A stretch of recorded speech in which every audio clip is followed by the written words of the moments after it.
Evet Ali Hocam, tebrikler. Müthiş bir galibiyet. Harika bir başlangıç. 4-0'lık bir seri. Daha sonra rakibin sizi yakalamasıyla oyuncularda sanki bir gerginlik, biraz bir temkinli yaklaşım. Daha sonra ikinci yarıyla birlikte git gel şeklinde devam eden bir maç. Dün Manisa çeyrek final, bugün Maraş 6 Mart. İki tane kuvvetli rakibe karşı harika galibiyeti, neler söyleyeceksiniz? Yani şampiyonluk yolunda. Yani şunu söyleyeyim, turnuvadan önce zaten herkes bu takımların final oynayacağını düşünüyordu. Sadece final bekliyorduk, yarı finale denk geldiler. Erken final oldu, önce evet. Manisa sonra Maraş. Evet, kesinlikle. Yani Manisa ve Maraş takımlarıyla karşılaştık. Sağlam takımlardı. Yani zaten turnuvanın sayılı takımlarından birileriydi. Ama yapacak bir şey yok. Geri kalan, ayakta kalan maçı aldı. Yani takımın adına gurur duyuyorum zaten. Beni her zaman mutlu ettiler takımım. Şimdi aynı mutluluğu yaşattılar bize. Şimdi son bir engelimiz kaldı. Şampiyonluk maçı. Şampiyonluk kupasıyla taçlandırmak kesinlikle, istiyorsunuz. Kesinlikle. Şimdiden üçüncülük hayırlı olsun. Çok sağ olun. İnşallah önümüzdeki yılda aynı şekilde kaldığınız yerden başarılarınızın devamını diliyoruz. Çok sağ olun. Teşekkür ederiz. Size sağ olun hocam. Çok sağ olun. Evet, harika bir galibiyet. Evet. Dün Manisa, bugün Maraş. Evet. Üst üste gelen erken final niteliğinde, önce çeyrek final sonra yarı finalde iki harika galibiyet. Evet. Süper başladınız. Evet, bir durgunluk dönemi, sanki bir heyecan, evet, biraz heyecan oldu, biraz tutukluk oldu. Sonra tekrar toparladınız, evet. Ve maçın sonlarında harika bir galibiyet geldi. Neler söyleyeceksiniz? Çok güzel bir maçtı. Rakibimi tekrardan tebrik ediyorum. İnşallah öğleden sonraki maçı da alıp şampiyon olacağız.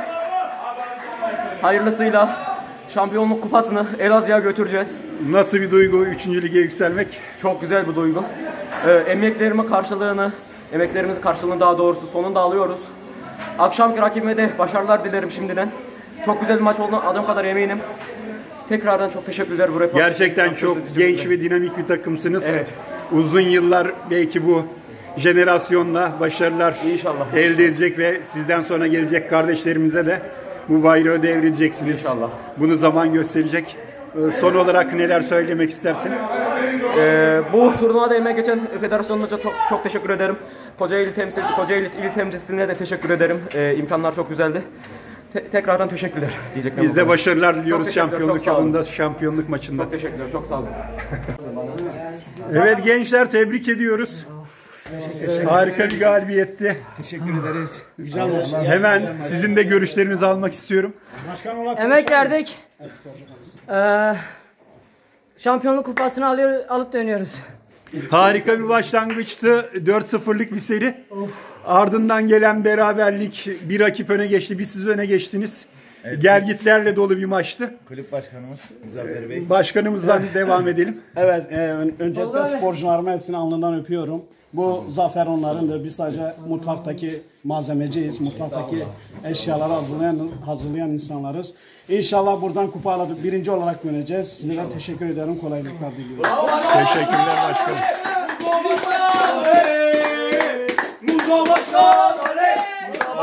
Sizin de görüşünüzü alalım. Çeyrek finalde Manisa ile karşılaştık. Gerçekten zor bir maçtı. Gruplarda rakiplerimiz bize nazaran biraz daha yani denk değildik. Kolay geçtik grup maçlarını.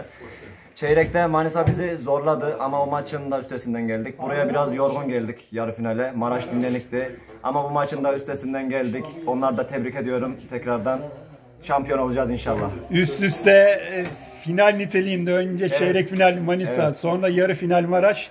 Şimdi finalde sanki biraz daha hafif bir rakip finalde gibi inşallah olacak. Artık üstümüze düşeni yapacağız. Buraya kadar geldik zaten. Finalde artık kupa bizim inşallah. Biz de başarılar diliyoruz. Teşekkür ediyorum. 3. lige yükseldiğiniz için de tebrik ediyoruz. Teşekkür ediyorum.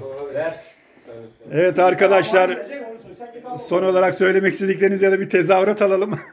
Bordo!